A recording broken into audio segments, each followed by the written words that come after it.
हे मो भावग्राही मो बाबा साई मो छाती रे रही भाव गोली गोली मो कले मु चरुछु तुम्हें ही तो शब्दटी हुई दिने न देखिले आखि अंध परी लगे मते छाड़बनी केबे मो हाथ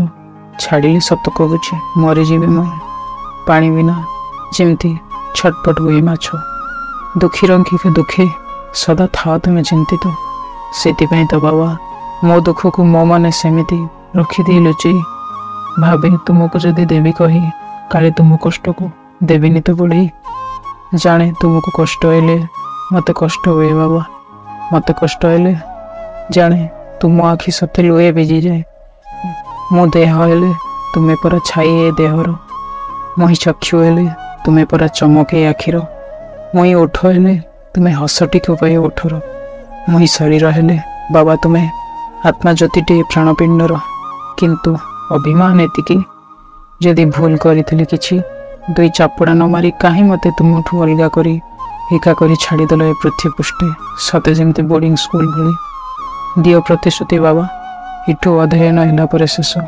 निजे आसी एठी तुम संगे मते नहीं जीवो किंतु सत कह जेबे एठू सब परीक्षा मो शेष हेबो से दिन तुम्हें मो पाखे बसी थिबो आ तुम कोले मो मुंड थिबो ए पोशाक एठी पड़ी थिबो तुम हाथे मो हाथ थिबो मने मो पार खुशी थिबो कारण सबुदिन पाई मो जाउथिबो मो निज घर मो बैकुंठपुर। धन्यवाद दर्शक बंधु कविताटी केमती लगिला आशा करुछि निश्चित भल लागिथिबो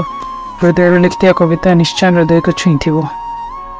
सेमती सब जिन सब कविता तुम हृदय लिखे मु लिखेनी स्वयं बाबा लिखते जमी मत लगे तथापि धन्यवाद दर्शक बंधु जदि आपण मैंने आपंकर मूल्यवान समय देखिए कविताटी शुणी थे वीडियोटी देखी थे जदि भल लगी चैनल को लाइक शेयर सब्सक्राइब कमेंट करदे रही जय साई राम।